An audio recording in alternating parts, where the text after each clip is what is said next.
So Right. when people say it's Zelda's an adventure game, they're really talking about that old school, either Literally Atari or adventure. PC game Like, adventure. Yeah. yeah. Hello. When Well, people talk about roguelites and stuff, it's like, yeah. bro. I didn't realize Yeah. that. I didn't realize adventure as a genre was basically the equivalent of saying Doom clone, but I guess it Mm. is. Yeah. Welcome to, while we weren't recording, No Topic. We're still working Look at him on being professional. Lord of the Right. Rings Book 5. But we're busy torturing Koroks with lasers.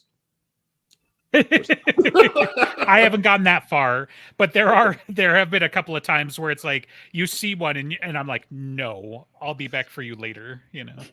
Yeah, I almost kind of wish there were the stasis launch for some of these quests where you just, I need to get to my friend. It's like, okay, freeze you, hit, launch. Right. But no more, alas. Yeah, I definitely miss some of the older powers at times. Stasis is definitely up there because I only realized yesterday that the reason why fighting Stone Taluses is such a huge pain in the ass right now is because you can't stasis them for an extra like 10 seconds of damage. Oh, yeah. Oh, seriously. Yeah. I was wondering, it's like, these guys used to be easy. I got stuck in a Right? cave with one, and I ended up Yeah. having to just not trigger him to go get the chest. He's over there like Randy Savage. I've got you for 3 minutes, and you're I like, got full- fuck. I'm like, dude, I got 4 hearts, and the weapons break faster than ever. Yes. Oh, Yeah. no. Even more? Well, because the emphasis is It not makes- on the weapons. It makes sense. I mean, I makes know sense. something that they did it intentionally, but goddamn, that got annoying. Yes. I think if you just embrace it, my it's more second fun. least it's my Is it? second least favorite mechanic out of the Tears of the Kingdom, Breath of the Wild, whatever, but it makes so much more sense in Tears of the Kingdom. They actually give you a reason for it that somehow made it more palatable. And you're never lacking for elementals. Never. Right. Like I'm never lacking for elemental stuff.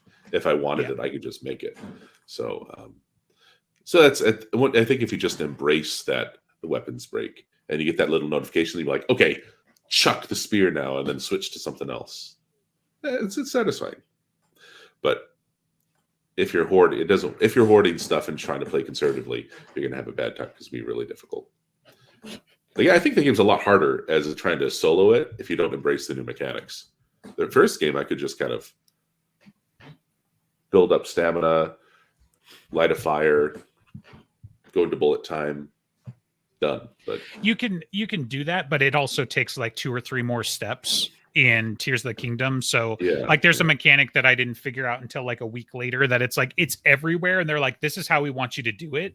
But like, so minor spoilers, it involves the pine cones. So the pine cones basically you can throw on a fire and it's like Rivali's Gale. But like, why? So I'm going to stop in the middle of a combat. I'm going to grab my wood, my flint, and a pine cone. I'm going to hope that I hit it and the pine cone doesn't roll away. And that's how I'm going to launch myself into the air. Like that's accepting, obviously, there's other, things that have been added and whatever. So I'm like, no, that, and I miss that the champions were passives. Like what they did with the mechanics this time is nice in some ways, but it's hella annoying in others. And I miss the fact that it'd be like, oh, you just guard to activate this guy, and or you just press and hold jump to launch yourself into the air. I definitely miss the champion stuff out of Breath of the Wild. But I'm curious. I only get to the first. I mean, it's very clear what they want, which temple they want you to do first. This game, I felt like the other one was a lot more open. Everybody tells you. Here's the thing. With Breath of the Wild, I feel like every single person did the elephant first, the water temple first, right? In the last one. Yeah. And I think that was without like a lot of super obvious pathing. It was just sort of like, here's some interesting landmarks, here's some interesting things happening. Oh, here's a character. Let's follow him up. I thought it was just a short shot. Right? They send you to Kakariko. Right. And then they either tell you from there or you're already on the east side. So you're like 80% of the way there anyway. Right. Exactly. So, but with this one, it was like, go here first, do this one first. Like, it's a little on the nose, but okay, fine. Okay, fine, Zelda. I'll do it. And it works. I like the, I don't know. I like the air stuff a lot. and I think there's so many different kind of global quests where like find all of these, find all of this, help this guy every time you see him, do this every time you see it, and that's like it's like there's 4 layers of Koroks in this game, 4 or 5 different layers plus all the war crimes you can do with all the new devices. Really, they should have thought that through. Like, look, in the first game, I had to get 900 Koroks, and now you've given me one that I can move around. Like, I am going to do some shenanigans. Like, you know. Did you actually get all 900 last game? Oh God, no! I'm not even remotely interested. Like, I might have gotten a huge chunk of them. I don't know what my final count is or anything. I'd have to go look, but yeah, like no chance. When I found out there were 900, I'm like, oh, cool. So I could just trip over enough to get what I need. But I did like the 120 shrines. I was farming Lionels and stuff to get monster parts to upgrade my armor and shit. But Yeah. I could not cross that, you know, like let's go hunt down every goddamn Korok in the game. That's insanity. Like putting 900 in the game was insanity. And anybody who chased it down, you know, is just furthering that. But they're 100% speedrunners. Just let that sink in. Sure. Yeah. Like 100% speedrunners. Jeez, man. And not just 120. Well, there's more shrines than there were last game too, and they're all better. That's good. Are The they? shrines were fun. I like the puzzles. I Nice. think they're still bite size, but Sure. instead of having like, I think there's an improvement. I won't say what it is, but instead of having the test of strength where you just have a guardian and you just kind of whack them 3 times and then you get a chest and a spirit orb, I think what they do with this one, with that kind of combat challenge, is better in this game. But I won't say how it is. I definitely greatly prefer the constructs over the guardians. Oh. You know, because yeah. Guardians were That such, too. even in late game, you know, like, so our 3-year-old is old enough to like run around. He can fight bokoblins. He can explore a little bit. But then he found out like, oh, Ganondorf's the baddie, so we got to go fight Ganondorf. And somebody somewhere showed him how to teleport into the castle, right? And so every time he got on Breath of the Wild, he was in and around the castle.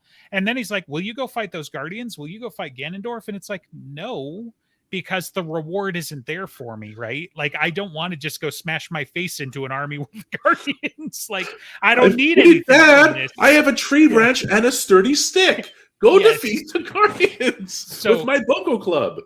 many arguments have happened because he drops like really good weapons for a tree branch. And at least once I've signed in and he's had like 9 tree branches. And it's like, what? Why? Where did you even find 9 tree branches to pick up? He's perfect. It's RP. It's RP. Yeah. Sign that kid up for a Renaissance fair, man. Right. Yeah. That's all it is. He's getting in character. Wow. Yeah, Book of the 7 Rings master over here. I'm going to beat you with my freaking tree branch. So, Yeah. That's a nice reference. sick reference.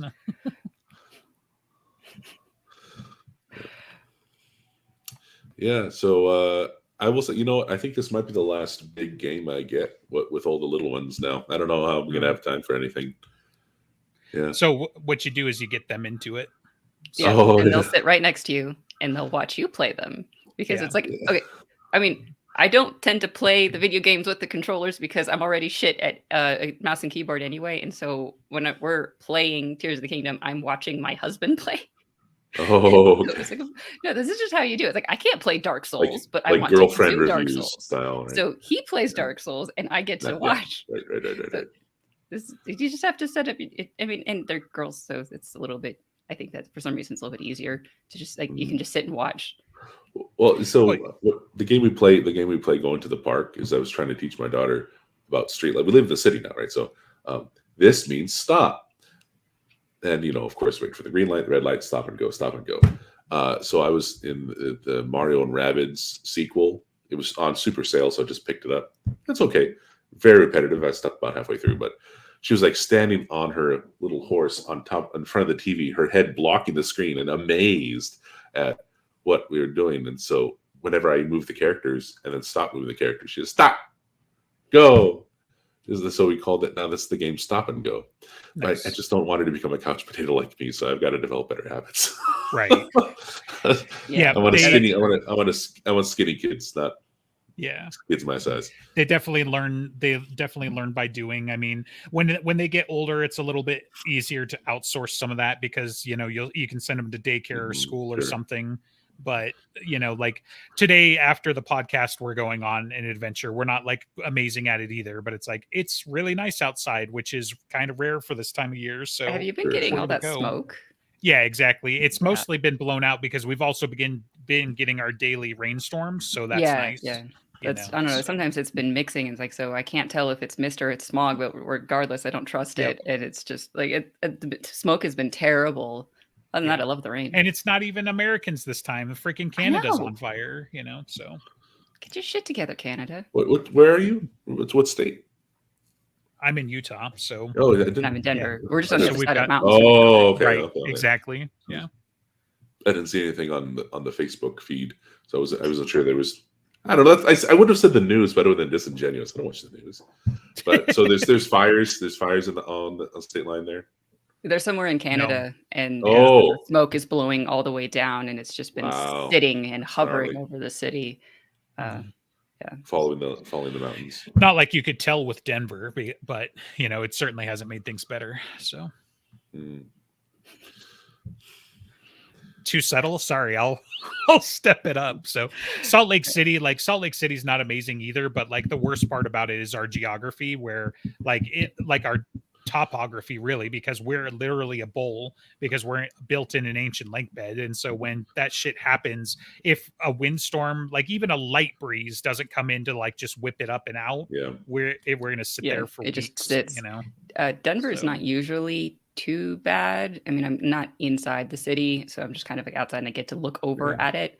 Mhm. But it's when we get a bunch of wildfires, I can kind of tell how bad it is. Like, can I see the city from my window or not?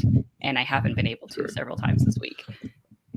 I did an internship in Porterville, which is, I don't expect you to know what that is. It's in the southern part of California Central Valley. Basically, Central Valley is surrounded by very tall mountains, and it's also very agricultural with winds blowing south.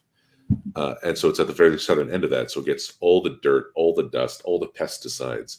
And so I was there for 2 months tops, maybe a month and a half, and I got the sickest I've ever been. Doctors didn't even know what it was until I just left, and it cleared up about 4 or 5 months later.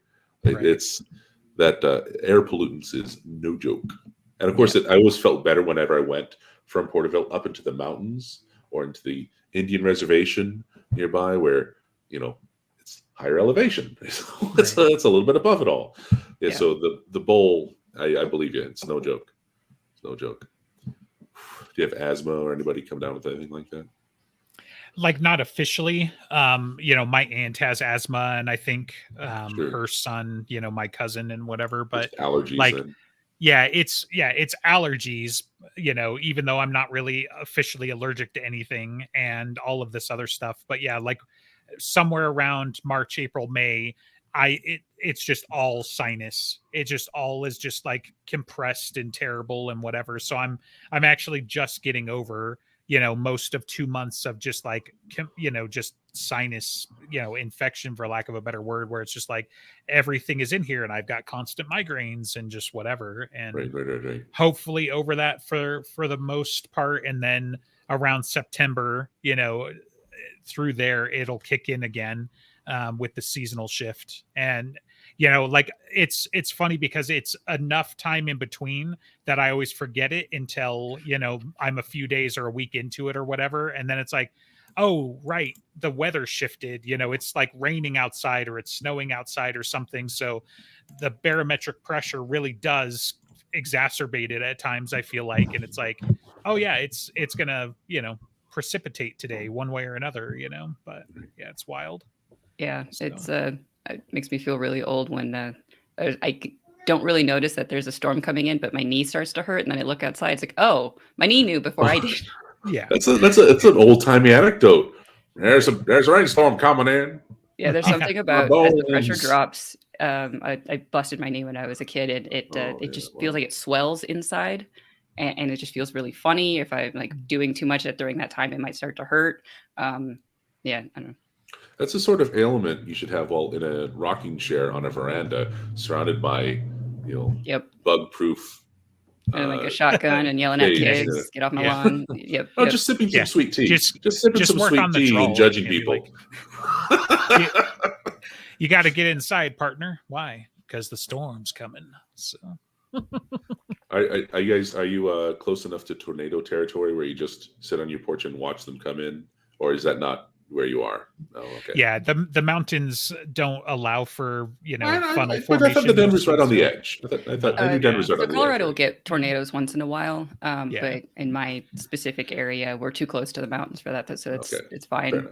But like, oh god, like 15 years ago, there was a small town up in the north, kind of near where my dad lives, that just like completely wiped it out. And my stepmom lived pretty close to it, and her being deaf helped, but she slept through the whole thing and woke up to a bunch of messages of like, "Are you okay? Are you okay?" I was like, "Why? What's wrong?" That's wild. Yeah. Yeah, we're almost in like once a century territory for us, and even if you get one, it doesn't tend to be much above F1, like if anything. So, like one tore through Salt Lake City, 20 or 30 years ago, and it was like, turn on the news, there's a tornado downtown. It blew out a bunch of windows and stuff, but so we get hail more than we get tornadoes. That makes sense. Whenever it does start to rain around here, we're all kind of worried. Like, is it going to start hailing because it's so sudden? No one can tell. It's like, is it safe to go to the store, or should I wait for another hour? And I went to the store yesterday, and it was raining when I got there. I go in and get my groceries, and I come back out, and it's sunny. It's like, I don't trust you. And it was right, because it started raining again another 3 hours later. Right. Yeah, Florida didn't have hail, but they did have, like golf ball sized raindrops. And so definitely getting trapped in one or two of those, like it was a lot of fun, because it's like, I mean, I grew up in and around enough California to know what the coastal rains were like there too and stuff. And it was just like, you can sit and wait and hope you get a break, or you just run inside and chance it. And, like, I don't know. I always feel on the side of just chancing it, because the unknown is just too much. But I don't know. I also don't want it to break my windshield. Yeah. I mean, I just love to sit there. I mean, once we'd get inside, we'd still watch it for a few minutes either way. So, but like. A lot of my stuff is getting rained on because I want to have the windows open so that I can experience the weather from inside. And then it's like getting onto papers. It's like, maybe I should not, but kind of can't help myself.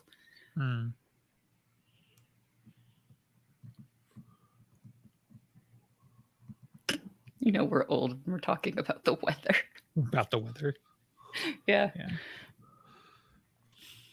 What's it's earnest, right? The quality of being earnest. So please don't talk to me about the weather, Mr. Ernest. Everybody knows that line. So No. You're talking about being old. And as an old person, when you say earnest, I think of somebody going to camp.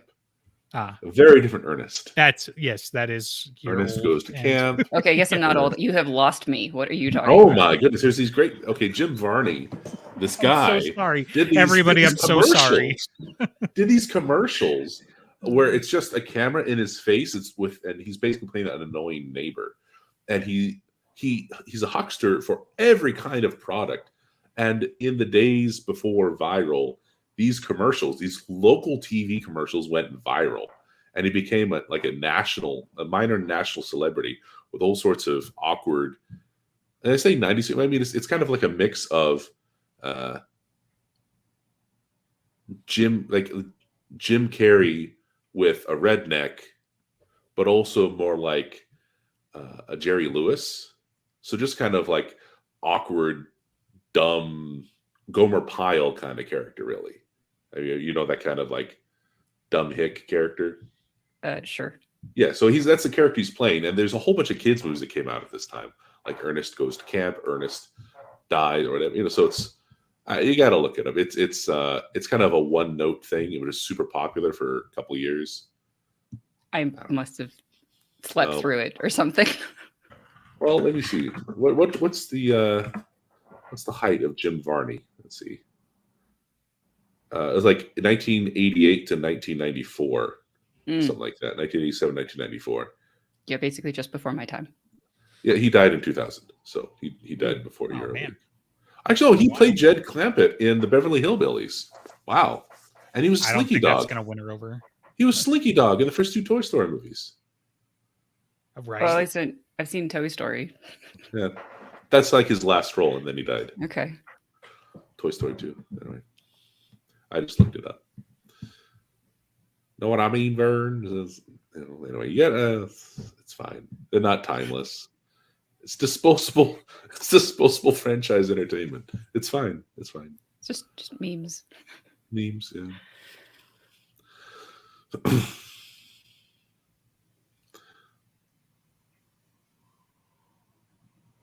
So, are you watching your husband play Tears of the Kingdom yet, or have you not started at all? We haven't started it. We got it last started. night, and then Okay. I was waiting for the download, and then realized like, oh, we should be grown-ups and actually go to bed on time, and I don't wanna. But yeah, okay.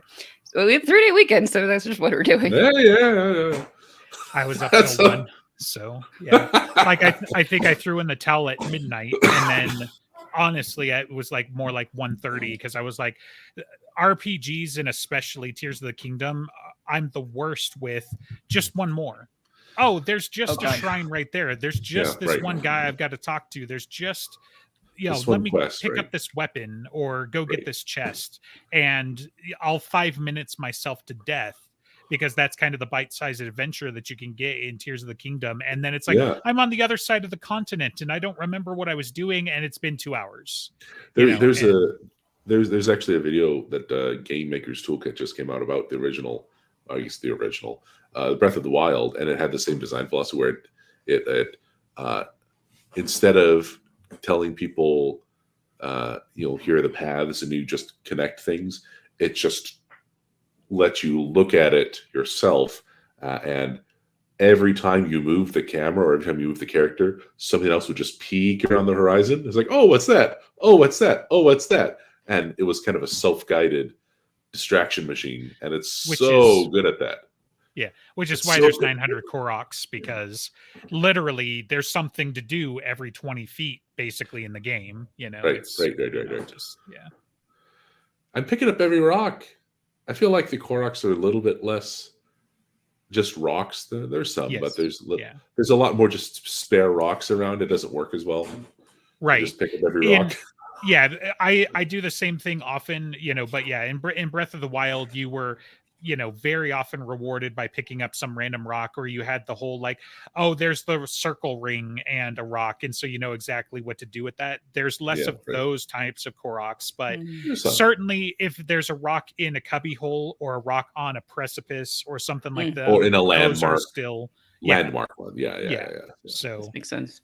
Like, because there's a couple of prominent ones that still exist or were added in, like Rito comes to mind, where it's like if you climb all the way up to Mount Sanity, there's still the Korok up there. Big spoilers. If you climb up, certain spires on, buildings and things like that, they're still up there, and whatever. But, I'm using every arrow so much more quickly now.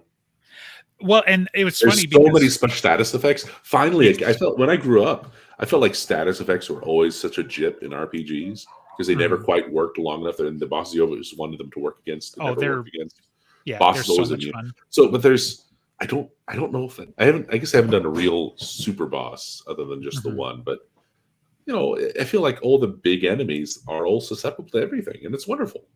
It's great. Okay, that'll be interesting to try, because I haven't done it on some of like the legendary ones that are like Hinox sized, where you're like, oh yeah, let's go see if this works on them. But I did notice within my first like hour of gameplay that it's like you get arrows from every damn thing.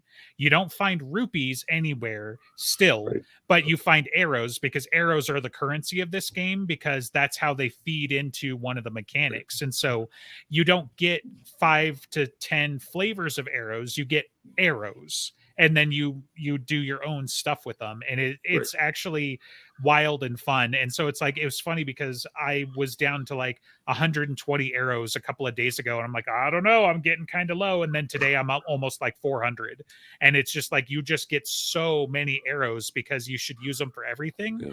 And I think in a way, like one of the things the game doesn't tell you is like the game feels a lot harder in some specific ways, but I think it's because they want you to lean into the new mechanics to equalize the playing field. And that's one of the ways is like there's some shit that you can do with arrows that you like when you figure it out after like a week of playing the game, you're like, why didn't I know this a week ago? It basically tells you only if you just read the description, it gives you 80% of what you need to know to figure out. It gives you a 2 and a 2, and it's up to you to make a 4. Right? That's kind of how. Yeah. I feel like almost all the quests are pretty. Of course, I'm just old, so I don't have like when I was a kid. I would just skip everybody talking, or just forget what they told me, and so every puzzle was so difficult. There's so many hints. It's a game for kids. I get that. Yeah. So the quests aren't hard. There's a lot of fetch quests, but some interesting, like it's almost like if you had a book of kids jokes and they didn't have the punchlines, and they'd figure out the punchline. It takes about 20 seconds to probably guess what the punchline is. Like, what is a skeleton's favorite brass instrument with a slide? Do you know? I know. I was just like, see, there we go. Should I play? Should I play? Because it's a trombone. No, it is a trombone. So, trombone, right? So, I mean, it doesn't take you much to figure it out. Right. But I think, and most of the traversal puzzles, I think, are like that. It doesn't take much to figure it out, but it's diverting. It's fun. Yeah. Well, and that's one of the things though that I think they did a great job with the game design is that there are so many things that basically like lead you into using but the new mechanics, right? Like, sorry buddies, you don't have magnesis anymore, you don't have stasis, but hey, guess what? There are outcroppings everywhere that you can use ascend on. There's super magnesis, and there's a game reason for it too. Yes. Yeah. Yeah. Like that one's kind of funny because like, so the ability's Ultra Hand, but it's like there are 2 other abilities at a minimum that are basically like Ultra Hand, but just with like a little bit more for you, so it's just kind of funny where it's like, I think I know what you did. Yeah. The extra one. Yeah. Yeah. Yeah. So, you have the last one, where right? It's like, the last one. Yeah. Mm-hmm. Yeah. Sorry, we're trying not to spoil it for people like the director who haven't started. It's like the game's been out a week. Every YouTuber's beat it, and they're already like cheesing the hell out of it. So it's like, the first speed run is like 40 minutes or something. Geez, I've been curious because it's like I vaguely understand how like you're supposed to get to the end and whatever, but I'm definitely in the like, okay, I think I've done most of the major quest stuff, so I'm mostly just exploring now. It's only down to an hour. 68 minutes. Okay. Yeah. Because it's like once you beat the game, like if it's anything like Breath of the Wild was, it just kind of resets you 10 minutes and just pretends that it didn't happen. So I'm just like, yeah, we'll see. So I might as well just explore because that's what I'm going to wind up doing anyway. But yeah, like I know like in Breath of the Wild, they had like, if you go get the glider and a rock and the bombs, you can like launch yourself all the way to the castle and like go fight Ganondorf with like 3 hearts and a stick. And it's like, shit, man, I was okay at the flurry rush, but I'm not that good, but I've seen some of those videos where they're like, he's basically still in the underwear that he woke up in fighting Ganondorf. Like that is the hero of time right there. So. I think it's basically the same as Breath of the Wild, where it kicks you back to the 10 minutes before, like you said. When you get extra things like star on your save, and you get the completion rate on the map screen, and you get that sort of thing. So if you're into that sort of thing, that's still there. Yeah, someday. So but yeah, I'm not going to get every Korok. I'll get every shrine. No. Yeah, for sure. I don't get every Korok. You got to have all the hearts and all the stamina that you can. Oh, yeah. So yeah. Are you a stamina first or a hearts first, or are you a mix? I'm doing a little bit of a mix. So the one of the things that annoyed me about this game is that I felt like I got one shot by way too many things. So I think I went to like 8-ish hearts before I flipped over to stamina. I bought my second wheel of stamina, did some hearts, but like you also just get given hearts like most Zelda games for, you know, doing the temples or certain other like big quest things. And then I'm about to buy my third stamina wheel, and then it's pretty much going to be all hearts until I'm full, I think, because like 3 is like, it's so much stamina, and I think you could go higher than that even. Like I think I've seen some YouTubers that had like 4 or something, but I don't know. So if 3's the max, then that's convenient too. But like stamina is one of those weird things because it's like you use it all the time. You can run everywhere, and it's such a wide open game. You can use it to fly to places you couldn't before. You got to use it to climb places. But it's also kind of balanced by the fact that even though it's a little softer in this game, if you run out of stamina, you die. There is no like you took a couple of hearts in most cases. You just freaking die. If you're at a glider 10 miles off over the air, or if you're swimming, you just drown, and that's it. So you either got to have stamina food, or you got to have, you know. There's so many other ways for traversal in this game that stamina is not as important. I still want to max it out though. I like maintaining the challenge of the game. It's so satisfying to do one of those. Use some of the gimmick, the green gimmicks, right? To glue things together and make something that helps you clear a whole barbarian encampment.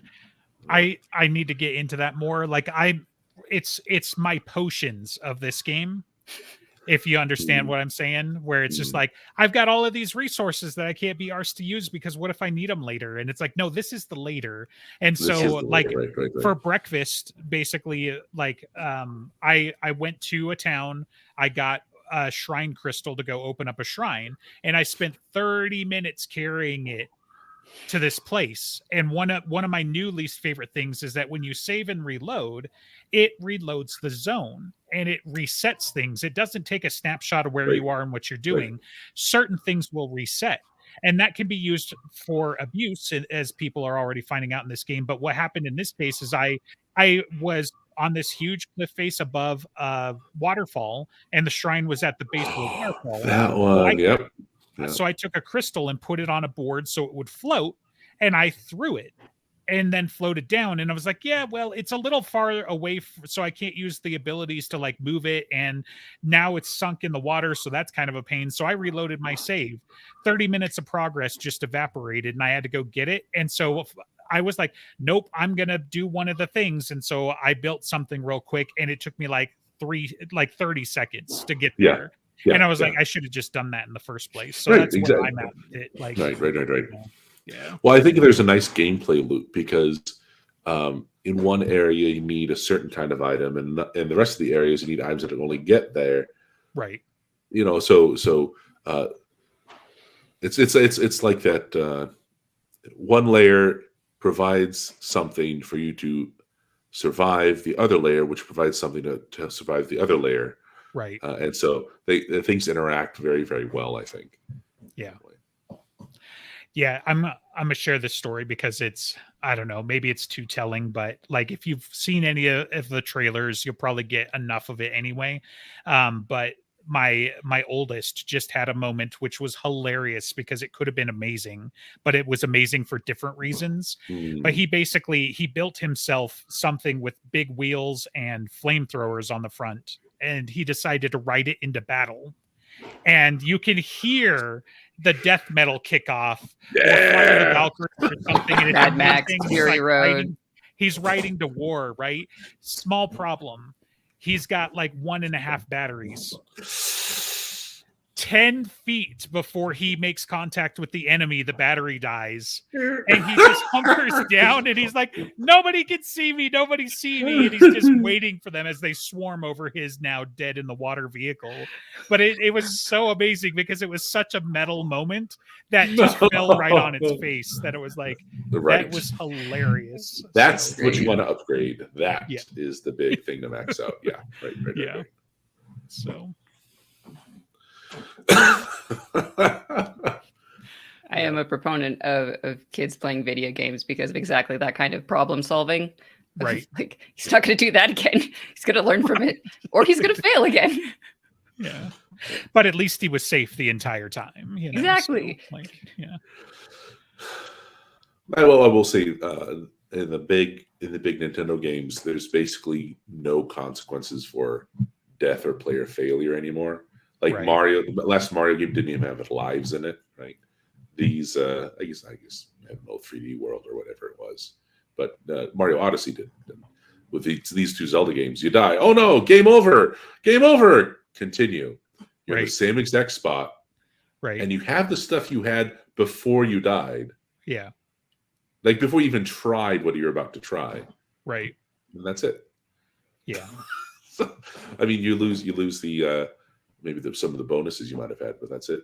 So, oh well, kind of a nothing. It's fine. It's fine. It's fine. It is a kid-friendly way of learning failure.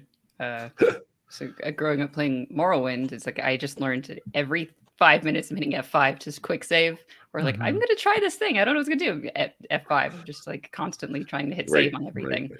And then, of course, that habit got taken away with everything being saved in the cloud. It's like, I don't save shit anymore because it's doing it automatically. Right. It's going to bite me in the ass Yeah. someday. Well, and I still kind of do that in Tears of the Kingdom, but like I said, like you almost get penalized in a way for that sometimes, right? Like, you know, because the enemies certain mechanics and like that shrine crystal, like they'll just like hard reset. But it also, you know, it's funny because it's like maybe they were trying to solve a problem, but they introduced a bigger problem, in my opinion, because like I've definitely seen some like YouTuber, like, you know, these are my 900 tips for finding Koroks or whatever. And it's just like, one of them was like a way that you can use it to save scum, because like, so the one that comes to mind to give some context is like, they go to this one place near Death Mountain. There's a bear that's mounted, and you kill the bear, but it doesn't record it as like the enemy is dead. But if you killed the rider, then it would record it as an enemy death, and then you couldn't do this. But if you kill the bear and then you load to your prior save, it resets the bear, but you've still got your loot.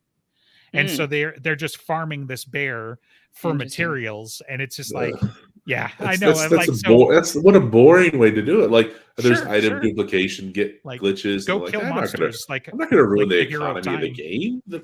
The reward for playing the game I'm should be sorry, playing the Oblivion game. deserved it. Okay, look, man, I don't know. want to get into politics with you, but Ganondorf ruined the economy of Hyrule. All right, so like, Or maybe he created the economy of Breath of the Wild. Have you thought about that one? yeah, yeah, he is a job creator. We need one hero Well, of time. he's actually a preservationist. Did you know that in the so-called glory days of Hyrule, the flower called the Silent Princess was almost extinct? But thanks to the efforts of Calamity Ganon, it's back in full force. Right, because Zelda's running around crying everywhere because all the things he's done. So those flowers are everywhere. Yeah. Anyway, yeah. Nerds. That's what you get. So Yep. Yeah, I think our audience knows us fairly well at this point. Yeah. I mean, no topic while we weren't recording the spin-off of the Dresden Files podcast. Yeah. Right. Like it's I mean, what do you expect? Do you expect like what, high level philosophy? That would require reading. We'd already proven we don't read very well. Our other podcast is a book series, but we can't read. So Yeah, but we have Marsters to read it to us. you're not wrong, but Big Daddy Marsters, please read me another story. Exactly. Any news? I haven't been following that. Is there another book? I guess it's the next other Olympian book. Affair. Yeah, Olympian Affair in November. November. Oh yeah, okay. It is with the publisher. It is with the editor or whatever was the last we heard. So yeah. And then the one after that is going to be, has he given another title 12 for months. it? 12 months is the next one. It's not Mirror anymore. No, they Correct. Yeah. He needs a recovery book before we get into Mirror because of all of the damage of Battlegrounds. And so once it's he there, added, like, okay. So it's Ghost Story number 2. exactly. Sort Okay, of. got yeah. it. Yeah, he added like another dozen plot threads in a single book or two that, you know, he needs to wrap up as well. Oh right, because the world. Right? Yeah. The world Yeah, knows. like now. everything. What's Well, that the stuff? world, but certain people made promises that in the, okay, 1 year from today, I'll do a thing and all of this stuff. And we don't expect that necessarily to be addressed in 12 months so much as we Sure. expect it to be strung along for Cliffhangers. another 2 or 3 books. But That's those are fine. all, It's set up. fine. They're plot threads in an ongoing epic series. It can be whatever it wants. It's fine. Right. What was that 17.5? Was that good? It was like the way or The Law? the law. The law. Was that That any was good. I liked was it. good? Yeah. Okay. I mean, you see I some mean, of the it's- destruction of the city. You see there's new characters that are introduced. You see Harry trying to be back to normal, and he goes back to being a basic private eye type of detective. Well, Yeah. that's the kind of a throwback. He hasn't been a private eye since what? Changes? Even before changes? Yeah, it's Right. it was kind of presented that way of like you need to go do this thing, and it's not solved directly by magic. And it was just kind of it's do the healthy thing even when you don't want to, kind of. Sure. Oh, I mean, having just read Battlegrounds and whatever the other was that the second part? Peace Talks Battlegrounds. Peace Talks Battlegrounds. I haven't read those. Those are my last ones. I just kind of expect him going back to the detective work is being kind of a cope, which is fine. I expect the character to go through a cope. So, but I'll have to read it and find out. It was good. And if you listen to it, Jim is the one who did the voice. Wasn't terrible, just different. Is it available on in like a collection, or is it just a one-off by the? At the moment, it's a one-off. He hasn't done another anthology. Right. There aren't any other short stories that have come out? There's actually a bunch. Yeah. I thought there were. Yeah. Yeah, because you've got Christmas Eve, you've got Good People, you've got Little what was the one Things. with Kerberos? Oh god, yeah, the one with Fugitive. mouse. Fugitive. Yeah. So spoilers, sorry, but Fine. that gets spoiled in like 2 pages because it's a short story. So, Yeah. but yeah, No, That one was Um, very good, actually. yeah. I quite enjoyed it. Oh, it was fantastic. Like, don't get me wrong, I might have liked it more than The Law, but like Yeah, I don't Yeah. know. It's like it's next not we're to supposed say to be that The talking Law about our was favorite bad, short but- stories, and so it's like trying to remember them all, go down the list or something. But Fugitive was Right. really, really good. When I think of the short story, Dresden short stories, the ones I think of fondly are the Bigfoot ones and the Maggie and Mouse ones. Sure. Zoo Day. Those Zude. Zude, yeah. So it's Zude plus the Bigfoot ones, I think. Well, Zude, and then, well, yeah, I guess it was kind of Fugitive has some of that too. So, Okay. Hey, yeah. okay. So, Well, I guess there's also the Warrior. You just did an episode on that. yep, last week's episode. So That's a good one too. it's fantastic. It's like Probably the we best- definitely best talked. What was that? I'd say it's probably the best realized of that era of short Sure. stories. I mean, In terms and of we like, depth and things going Yeah. on rather than just hijinks. well, and it's tight. It's a tight right. story. Like everything ties in nicely, which is not something you often get from a short story. Yeah. Short stories are often a thing happens, but the Warrior has like full plot and misdirections and a moral and a bunch of other Right. stuff that you don't often get from Dresden Files, let alone from a short story, let alone so it's just it's very interesting. But Hope Jim's doing okay these days. Anyway, Based on his productivity, it sounds like. right. Like he's been more productive. I think there's a novella for Cinderspires that's also coming out like before or around the time of the Oh book. wow. Yeah. Okay. that's news to me. That's but- kind of It's- Cinder Spires. Kind of. it's- Did you ever read Cinder Spires, Justin? oh yeah. Oh yeah. No. Yeah, he That's did all Housewives good. of Verminocitors. Yeah, right. Hey, nice. I met the man dressed as a verminositor. Not that I took the time to explain it or anything, but yeah, when reading the book, like for some reason the verminositors, even though like they captured my imagination before even you kind of see them in action and that sort of thing, but Right. it was just such a like a grab for me for some reason. I was like, I want to see more of this because they're monster hunters, but they're really just like exterminators because that's just the state Right. of their world. But yeah, I it was imagine like, them like looking like Ghostbusters. Like yes, no, the that's first Ghostbusters movie. yeah, that's straight up. Like I want to do like a like steampunk proton pack because they would have all the gadgets and whatever, even though you don't really kind of get that when they show up. But yeah, it was like Albion Verminocitors. It was like, you spy 'em, we fry 'em. I think catchphrase that I had come to mind, and then I was like, the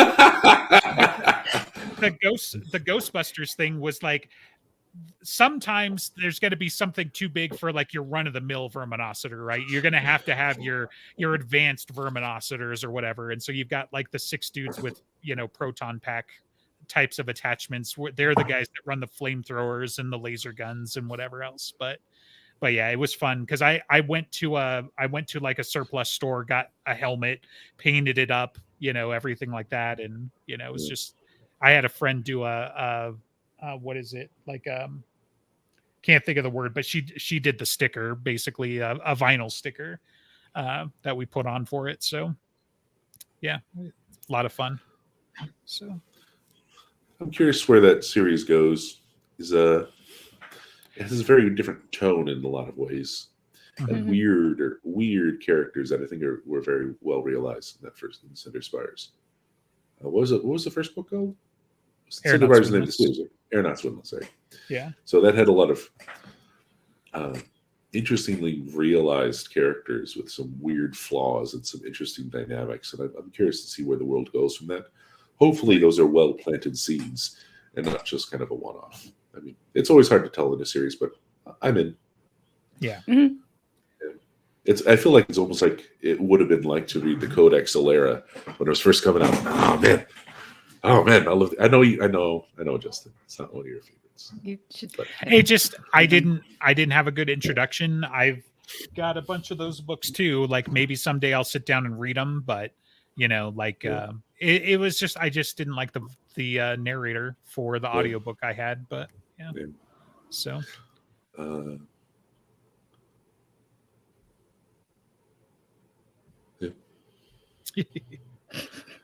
that definitely feels more like a spin-off of Dresden in terms of the way the characters are and interact and talk. I think Codex, the Cinder Spires is a much more unique realization, as you would expect from a mature author. Right. Well, and for a first book, it's fantastic. You know, like, you know, that it's again fairly tight with the existing story. It gives you so much to think about and latch onto and speculate about the world building and so forth and so on. You know, it's very much action oriented as well, and you know, even though there's quite a bit of talking and characterization, but yeah, there aren't too many of the characters that you're looking at them and you're like, oh, this is really just so and so, but with a different name or whatever, you know, like so.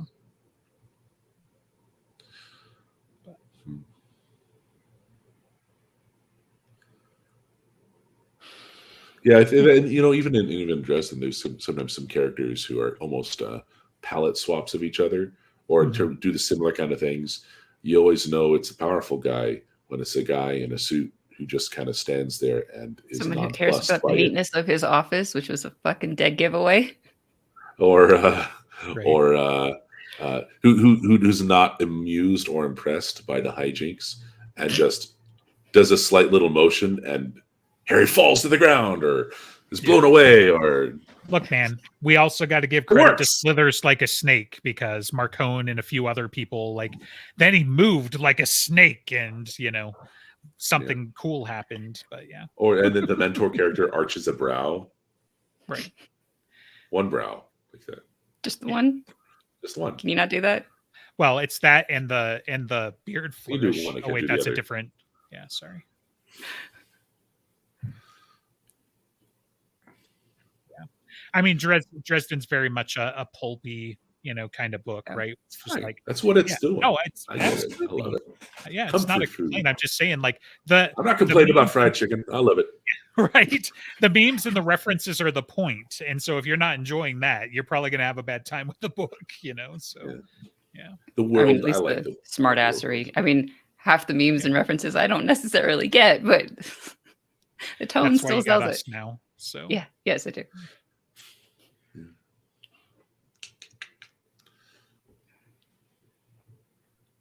Well. Yeah. This is the problem with no topics, is that we just like flip to whatever thing. There's no sense Gotta wait till the brain picks up is it something Mind else. Flayer? Mind Slayer? Yes. Mind Flayer. Mind Flayer, It's okay. yeah. It's DNA just the show. Mind Flayer, or is it like a okay? Just the Like D&D there's Mind some Flayer. like creepy tentacle things on here. Mm, Like outside of just his creepy tentacles, but yeah, it's mostly him doing like the evil, like, you know, claw. oh, okay. Yeah, I thought maybe it was like a Mind Flayer in the style of some kind of heavy metal album art or something like that. it might be, but yeah, Yeah. I'm not. Yeah, I've lost 2 intelligence just looking at that shirt.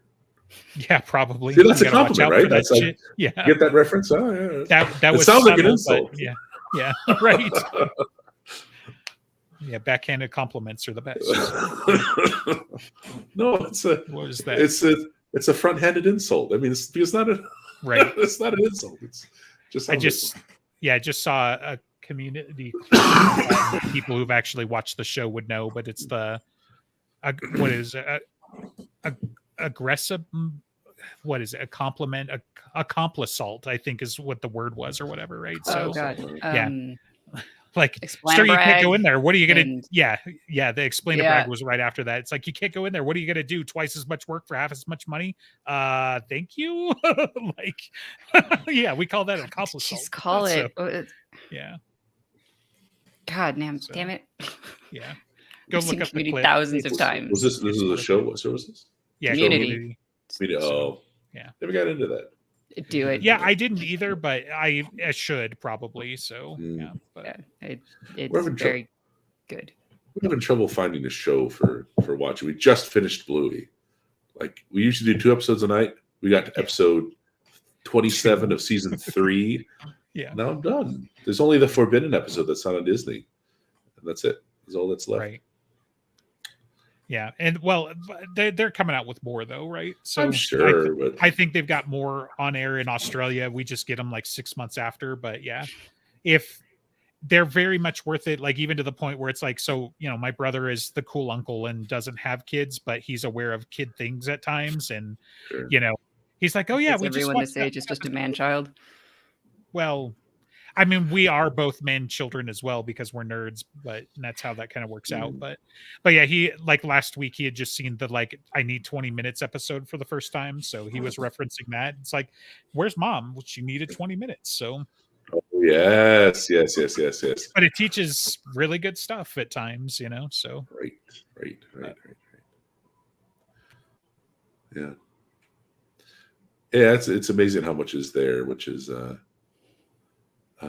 yeah. Well, you know, what one take I don't really get is there was this whole thing in I think it was the Atlantic or one of those kind of literary magazines. It's pretty impressed with itself. But this guy wrote this whole thing about how maybe I'm not as good a dad as Bluey. Is very insecure about how good a dad Bluey's dad is. And the thing is, I don't know how many episodes of the show you can watch without coming away with the impression that Bluey's dad is kind of a schmuck sometimes. And that's kind of the point of the show, is in the wrong or screws up. And that's fine because it's fixed by the end. right. But the action of the episode is usually the dad screws up. That's usually it what depends. Yeah, Yeah, like it's no. there's like many Or things drags that's his nuanced in it. heels, or is exhausted, or It's more nuanced than you would think for, you know, 10-minute episodes of a kid's show type of thing. But yeah, like, so the wife is hugely into it, like goes to subreddits and talks about it, types of huge, right? And she'll go to the wiki and whatever. And one of the common themes that I kind of ascribe to out of it is that the show's not realistic by any stretch, and anybody who's watched more than a few episodes should understand that. But the reason why it is the way that it is because it's from the kids' perspective. It's their idealized version, their memories of how everything went. And so, like, you can get to that because some people are like, where's this house and how can they afford it? And he basically, you know, he like digs up bones and she works, you know, at the airport or something like that. There's no way they can afford this $1 million house with 6 rooms and all of this stuff. And it's like, well, the rooms actually change probably over the course of the seasons because you're dealing with children's memory. It's not meant to be perfect. And so yeah, some of the action is probably like that too. Like, yeah, great, dad's flawed. That almost makes it better. You know, like again, that still kind of makes him a better dad because think about when you screw up, do you have half as much grace and chill as he does? So he's still even better than you, and he screws up, but yeah, no, I've said the same thing to the wife, that it's like, man, like we'd like to think that we're pretty good parents, but we've got a ways to go to live up to this. Well, that is kind of the point, right? That was the whole point of the show, is because there were a lot of dads alone with the kids who didn't know how to deal with the kids. And the whole show kind of revolves around the need to tell dads how to be dads. Sure. And that's probably part of the reason why there's 2 girls rather than a boy in the house. Because if you're a dad, then the boys just, I assume, I don't know, I got 2 girls. Yeah, but right. I assume as a man in the household with the boys just kind of do whatever you do, and just, or especially model you, or I don't know. How does that work? It depends. I mean, so I ascribe to the idea that people are, largely blank slates, and they can only learn what they can see. And so, of course, they're going to be a lot of you and any other kind of grownups that are in the area. They're going to pick up on those habits, whether you want them to or not.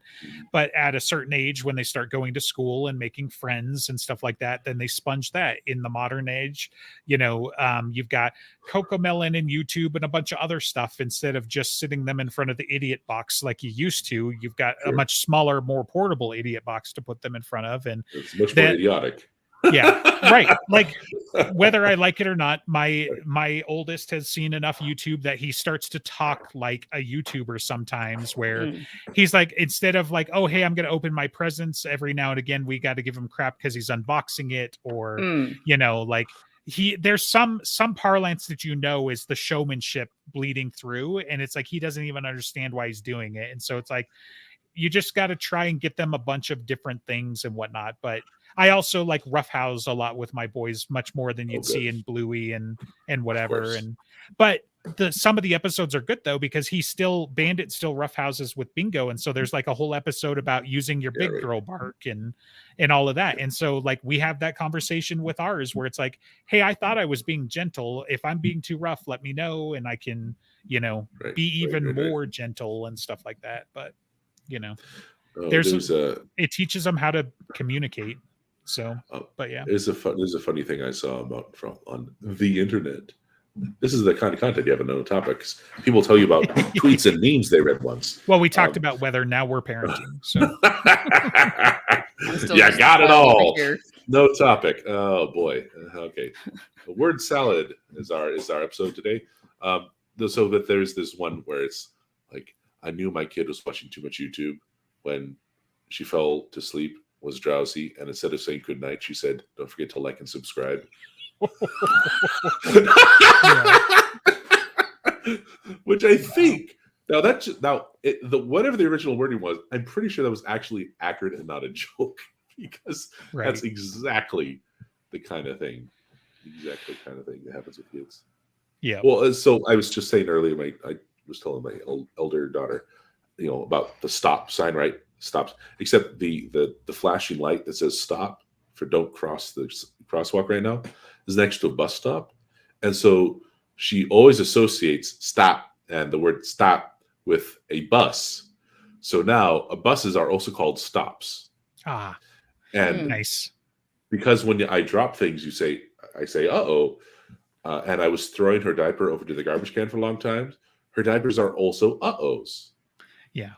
Yeah. So it's so funny because like they mimic you, but sometimes they get their wires crossed somewhere, or the like little kid mannerisms and language is fun. My youngest has problems with temporal mechanics, is the way that I phrase it, because everything is tomorrow. It wasn't yesterday. I didn't hurt myself yesterday, so tomorrow when I went to school, this happened and I got an owie. And it's like, well, that's not how cause and effect works, little guy. So, so it's just kind of unless funny. He has a time machine somewhere. Yeah. We're constantly massaging him and just little Merlin. Like, you mean yesterday, Merlin. Buddy? Yeah. Right. He's living life backwards, right? Yeah. So, OG, but then THY sometimes like you have to listen now because he's starting to learn. And so he's like, so tomorrow when I go to school, can I do whatever? And it's like, oh, you mean actually tomorrow instead of yesterday? Like, so, yeah. How old is he? 3. Yeah. Wow. Oh, Yeah. must be preschool. TK, pre-TK. It's mostly it's like a daycare, you know. So Sure. the teacher, so we call her teacher because, you know, he's got to go to school, like brother has to go to school and whatever. But when before we moved to Florida, Amber worked at like a preschool type of thing. This gal also worked there, but now she's kind of doing her own thing. And so she's got all the training and whatever, if not the resources of, you know, kind of that organization and whatever. And that's kind of why we're like, yeah, you take our kid and, you know, we'll work this out and whatever. But yeah, it's good. So but yeah, it's you know, it's mostly just like a daycare type of thing. And you know, I still ask him the usual questions to include him with brother, where it's like, did you learn anything at school, did you do anything fun? But it's like, nope, didn't learn anything. It's like, yeah, she's not really teaching, you know, like in a structured way, you know. But Right. yeah. Which my favorite thing to think about with Bluey is this episode of Bluey is called Calypso's Funeral. I'm so over the Calypso character. I do not like the Calypso character. Is So Calypso the daycare teacher? The daycare Okay, like that's funny. Like she's just talk about now that character is too sweet and too perfect and too over the top. Yeah, Like, I've definitely I've had some of those comments where it's like, I mean, yeah, like I was like, yeah, that's not how I'd handle that. And, you know, it's just kind of interesting. Or the one where I feel like she's just like kind of putting them off because like the point of the episode is that the kids are going to make their own fun or whatever. But like they'll, not the that might be, I can't line it up with what episode it is, but like, of course the terriers are there, but one of the main actions is like the one little girl with the glasses is like building a village for her gnome. And so like every time the teacher's like, yeah, well, what about this? And what about that? And like, I think the point of the episode is like spurring their imagination, but it just kind of feels like, lady, what are you even doing to watch these kids? You know, because you're just like, you know, go play with the toys and stuff, you know. But yeah. But don't worry, somebody in the comments, and the one person in the comments is probably going to say, well, I have an MA in Montessori education. And I got to tell you, you guys are really ignorant of all. Isn't that you? Aren't you the MA in Montessori? So, No. Yeah. Early education and childhood development guidelines explicitly state. Yeah. Oh no. I mean, I get all of that. So do not feed your children with a chocolate. Well, obviously, but yeah.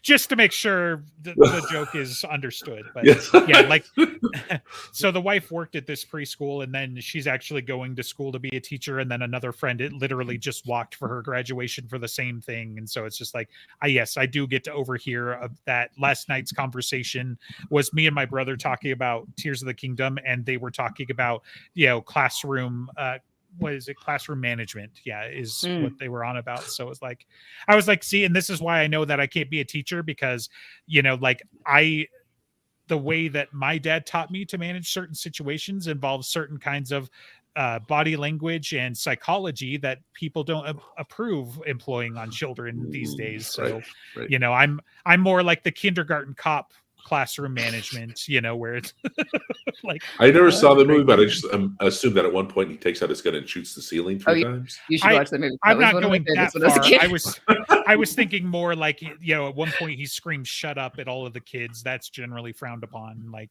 you know. So I'm not so American that every solution to every problem is, you know, a firearm, but you know, some. But not where children are involved. Like, holy crap, guys! Like, I just looked it up, and apparently there's a Kindergarten Cop 2 with Dolph Lundgren and Bill Bellamy.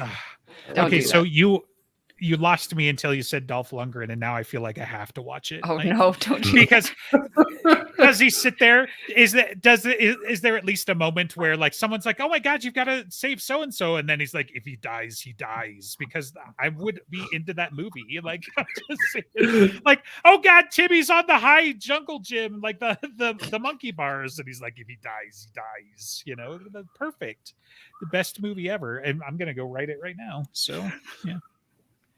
All new movie, straight to video. Oh yeah, that's before straight to streaming. 2016, the standalone sequel. 2016? They did Yes. I'm terrified that I want to see this movie. Like, Oh, no. because how do you make it all the way to 2016 and think that's a good idea? Like, oh, A man. full, at least a third of critics thought it was good. Critics. Yeah, Mhm. Yeah, and like more common than sense one. people. Yeah. Yeah, that's Oh, man. wild. What did the audience rate it then? Yep. Well, let's check. Because sometimes the audience knows better. Like, Oh yeah. Yeah. Yeah.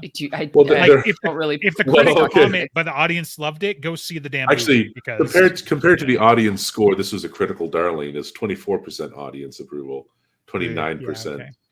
okay. So you still have to see it and then Yeah. report back next week. Right. Lord of the Well- Rings Book 5 and Kindergarten Cop 2. We'll see which one you talk about more. I will say that Kindergarten Cop 2 probably has less Faramir in it. Yeah, probably.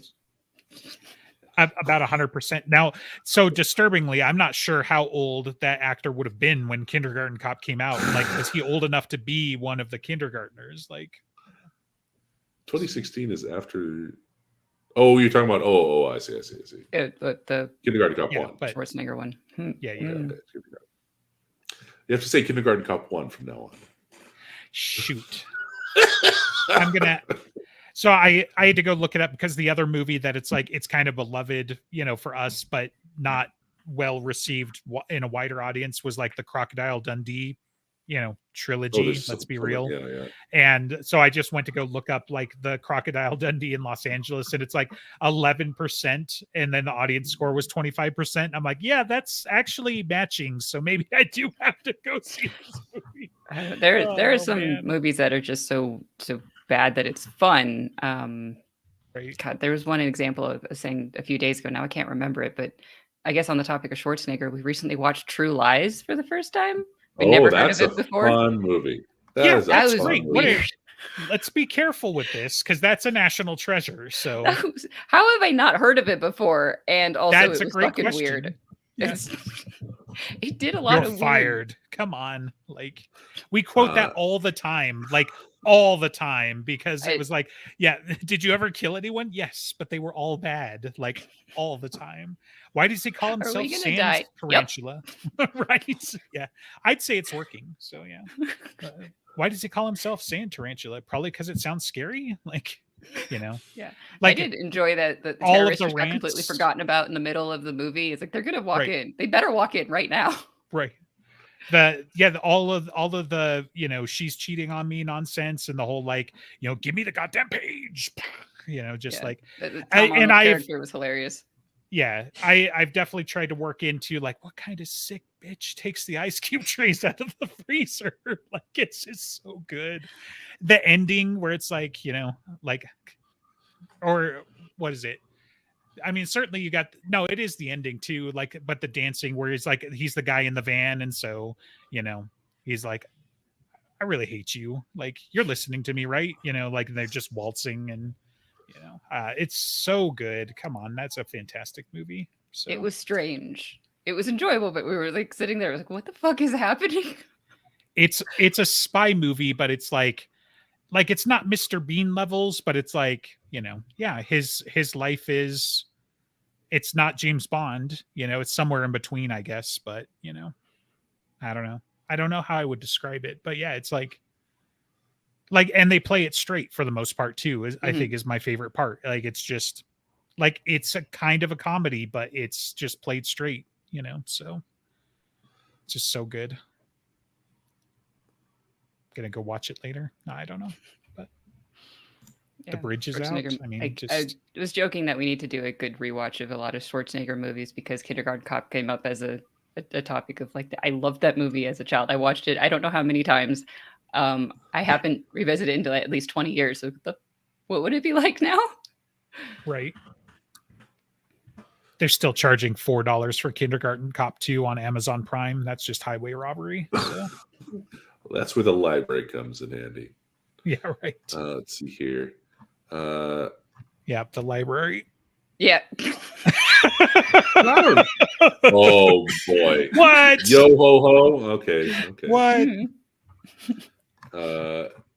So I have a parrot someday. So Arnold Schwarzenegger has been in so much stuff. We could probably you want to do a Schwarzenegger ranking or something? Just do a random 6, not even like the best 6, just random 6. So maybe just we'll get random. We'll get like. Let's be real. How many bad movies has he been in? Like, come on, Junior, Batman and Robin. You don't like Junior? Batman and Robin is watchable. Okay, you take that back. Terminator 3. Everybody chill. Terminator Dark Fate. Terminator Genesis. Okay. I mean, fair enough. I bet he's the best part of the Terminator movies, so you know. I mean, that might also be a fair statement. I've not been brave enough to watch those. I have not either. He's in Kung Fury 2? He what? There's a Kung Fury 2 coming out. There's a Kung Fury 2? What?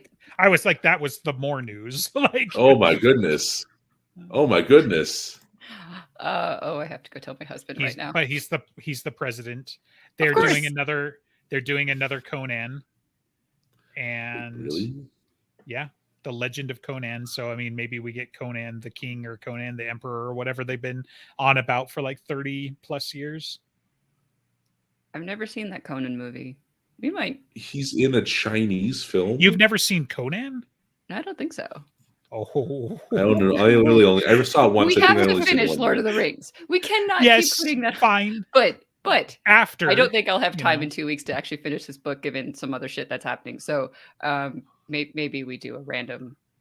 We can't just squeeze 6 movies in between reading and watching the Lord of the Rings. I feel like that's got to be our focus, but soon.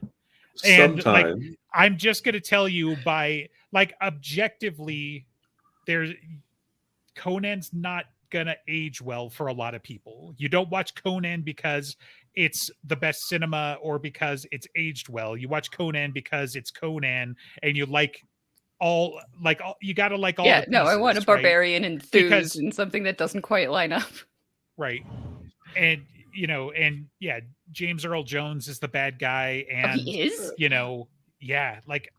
It's fantastic, but you got to go in for the right reasons. Like you can't just be like, well, we've run out of things to watch. Let's slap Conan on because it's not gonna be good. It's fantastic. Have you ever seen Your? It doesn't ring a bell. What is The Hunter from the Future? Okay, because it's kind of a Conan ripoff. And I know, there's no easy way to ask this. In terms of sexual content, is there non-consensual gross stuff like that in the Conan movies? Because there totally is a lot of barbarian stuff from that time.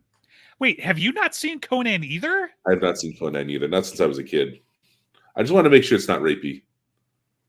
I know it's barbarian, but is it actually rapey?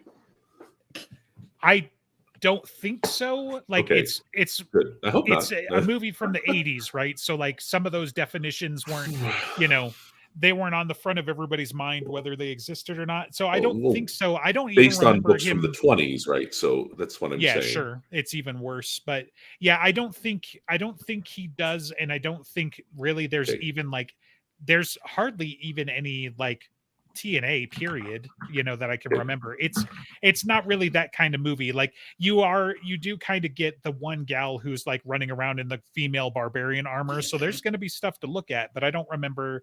Like, I think unless I'm misremembering which movie it is, like there might be a scene where there's some wenches involved or something like that, but like it wouldn't be any worse than like the Three Musketeers, scene is a lot more fresh in my head for some reason. And stuff like that where it's like, no, it's not. I wouldn't say so, but like, holy crap, I am shocked at you two. So somehow Conan the Barbarian wound up one of those 6 random movies we've got to watch, and then we're gonna find 5 more. So we're gonna have to have a list and work on it for a while because we have got to somehow focus on Lord of the Rings and get that done. Right. Yes, very much. But what we're doing in 2 weeks, I'm not sure because with some of the work shit that's going on, I will be very busy, and I don't know if I'll be able to finish even book 5. So it's great so far. I mean, Lord of the Rings is great, but Yeah. RL It's just stuff time is and garbage. like brain power and stuff. No, I get Yeah. it. I get it. Get some rest, get some sleep, eat some fried chicken. Yeah. Hey, what's your comfort movie? Which one? I don't know. What's your comfort movie? It's not Probably Conan the Mummy. Barbarian. Is it The Notebook? Are you going to watch The Notebook in 2 weeks? I've never seen it. I don't know. My comfort movie is probably something like The Mummy or Constantine or Knight's Tale, Pitch Black. Well, you know, those ones that we all discussed Yeah, we already. They're did. all my Yeah, favorites. fair enough.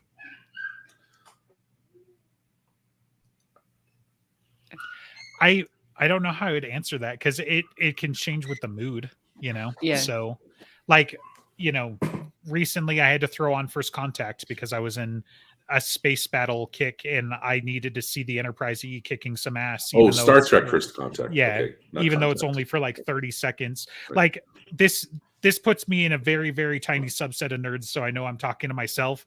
But Lower Decks, right? I was late to the party because they basically Rick and Morty Star Trek, and that's not what I need out of my Star Trek. Go watch it. It was totally worth it if you like Star Trek, right? It's fantastic. It's made by fans. There's a scene in one of the later episodes where one of them is like playing around on the holodeck and he's pretending he's the captain of Sovereign class, same as the Enterprise E. They did such a good job with the animation. It basically like flies in to like save another ship. I rewound it to watch it again. I was like, oh, I needed that. Let's do it again, you know, and then continue the episode. But so that's been me lately. But you know, like all of the movies the director said are great. If I really need to be traumatized and I'm in a horror mood, The Mist is absolutely my go-to for that. If I'm just like, you know, sometimes you get in the mood where you got to feel something, then go watch The Mist. I don't know. There's just so many like there used to be like for Star Wars Day, you know, we put on the Star Wars trilogy, but I only wanted to watch the space battles again because I was like, you got to lock those S foils in attack position and shit like that. For some reason, that was pushing my buttons. So we went and watched like, you know, the Battle of Endor as well and stuff, where it's just like, you know, you should be getting a reading on that shield up or down, you know, just the realization that, you know, they go through where it's like, oh shit, this is a trap. And then of course, you know, we have dudes say it, but you know, anyway. I think recently it was kind of just wanting something that was enjoyable on while playing other games or something, and like doing Warhammer fantasy stuff and playing vampires, and so like let's have a vampire movie on the side, and so it was Underworld and then Van Helsing, and then what opposite ends of the spectrum those movies I know, are, so, yeah. But it was wonderful. And then because a friend started talking about Dune and started putting like Dune on and got to halfway through that, but God, it's so long. I love it though. And then, I was just Dune visiting and then what did you we just got about like halfway through the movie. Oh, okay. So it's just really long. The new Dune, right? The new one. Okay. Yeah. Because we're talking about the new one coming out. Like, so 1984 Dune and Conan. Okay, I'm just saying. Oh God, you gotta don't do like that. You don't watch 1984 Dune because it's good. You watch it because it's 1984 Dune. So I'm just fucking saying. weird. there is a Conan's a classic. So there's a Spice Dancer or Spice Driver or something. There's some version. Some guy made a fan edit using the director's cut and other stuff of the Dune, 1984 Dune, which is apparently watchable. Oh, I know. Yeah, like I no, know. because I think there was like the director or somebody wanted to cut it in a different way than it got cut, and somebody tried to like match that Yeah, up. Lynch like So relinquished control after a point, which was a mistake. But then there was that other guy that wanted to do. It's just some guy who did online who did this though. Yeah. So it's sort of like those fixed versions of the Hobbit movies. Yeah. Oh, come on. Yeah, fan edits. On the topic of other comfort movies, I think I'd also put Master and Commander up there. Have we done that one yet? No. That's one I haven't watched, but mostly because it was like Why 2 not VHS tapes in 4 hours. Really? You know, like Was it that? Yeah. Well, the last VHS. I was so surprised. It's a I saw I saw that there was such a thing as a VHS release of a movie as late as Monsters Inc. I don't know VHS was still being made then. Yeah, no, I VHS. remember that one. My friend had it. Yeah, I grew up. All my VHS movies growing up were all like. The latest one was like Disney's Aladdin, or like Disney's The Lion King. That was the latest VHS movie we had growing up. I'm older than you are. Okay, I'm older than you are. I'm just saying that there's a lot more movies. There's 10 more years of VHS after that movie. I understand there were at least 5 more years of VHS. We still went to the movie store, but you remember? You probably don't remember movie stores, do you? I remember movie stores. You're a child. I'm just assuming you grew up on TikTok. I'm 29. Okay? I'm a child compared to you guys, but that's an infant. Poor little, yes. Poor little he has babe in a cradle. So yeah, let's why not Master and Commander in 2 weeks? I would love that. No. It'd be a no for me, dog. So. Oh, come on. That's a good. Well, like, where am I going to find 5 hours to watch that movie? Like, that's it was all not I'm that long. How fucking long was it? I don't know. Oh no! I'm over here making my random Arnold list. Guess which movie popped up first? What? Aliens. Oh, not Junior. Okay. Gotta love the dice, my dude. Sorry. Yep, there it is. I called it. Okay. How long is it? It doesn't even say. 2 hours, 18 minutes. 2:18. Oh, that's like it. That's Why did they put it on 2 tapes? I don't fucking know. That surprises me. End But of like, Days, fantastic. That's like a standard. If you movie can these watch days. one of the extended Lord of the Rings, you can watch Master and Commander. Predator came up. I'm so happy right now. No, that's not my. You know Yeah, what? I mean, I can. So hold on. Are you going to sit there and tell me honestly that Master and Commander rates any of the Lord of the Rings extended trilogy? As in terms of, do I enjoy it more? They were box Action, office rivals. story, like any. Master and Commander is a very good movie. It's tightly done. It executed very well. It gives me the happy feelings and also that kind of like sadness what I want sometimes. I don't know to compare and like which one do I rank higher or something. That's really hard. It made $250,000 in the box office. It was Great. not did not slouch. The Lord of the Rings blew it out of the water, but it was still a kind of a sleeper hit. Well, so we could do Master and Commander. We could do the Arnold. We could do what? Well, here's the thing. I actually had this thought thinking of another meme I saw where it was somebody thinking about there's good and there's bad. It's that Lionel Hutz meme. There's the truth and there's the truth, right? And so it said there are movies that look like they're written that look like they're written by AI, and there's movies that look like they're written by AI. And the last one was the Mario Brothers movie. Right? It feels like it's written by AI, but it's a happy instance of feels like it's written by AI. So comfort movies, it doesn't have to. The old one. I hope you're talking about the old Mario movie. Was very fun. The old one? Yeah. Like. Wow. It's fun. Yes. Okay. But it's fun. It's kind of adorable in its own way. Adorably awful. Adorably something. It's strange. It's got its thing going on. Well, that's the whole. People talk about 90s aesthetic. That's 90s aesthetic. Gross out humor, weird, creepy, industrial settings.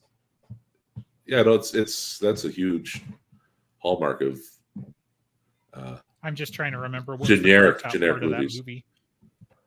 Oh, I thought it was just generally weird and gross with weird, gross puppets, weird, gross industrial setting. Gotcha. No, I don't know. It's its era. Yeah. It's a We're movie so that... over. We're so over time. Like we got to cut it at some point, right, guys? This is what happens with no topic either. It's really short, or we just keep going. There were like 5 instances where we could have cut it at like 20 minutes. I know, and then we started talking about other movies. Our first love, movies.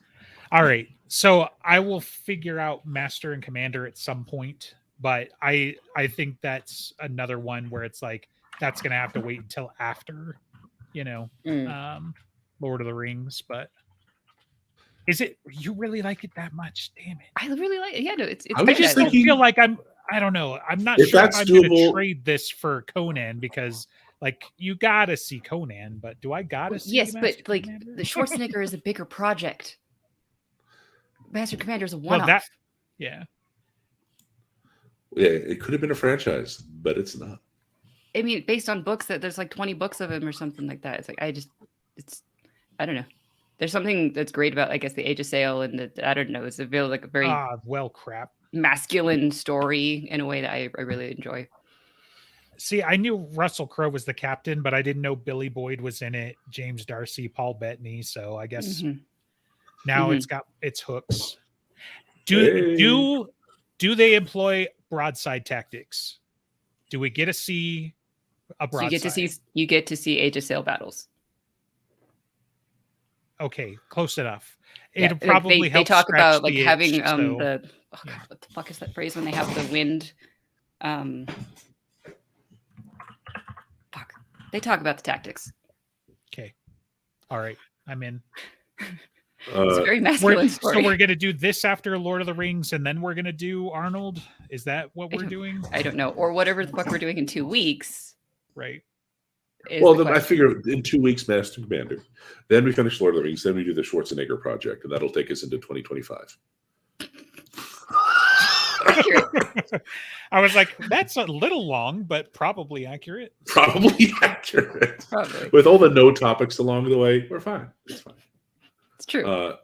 With the wildest double feature you could have had in 2003 was Pirates of the Caribbean, Curse of the Black Pearl, and Master and Commander.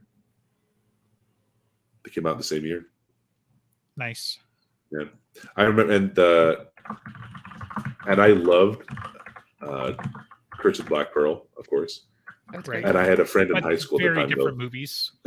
Right. I had a friend in high school.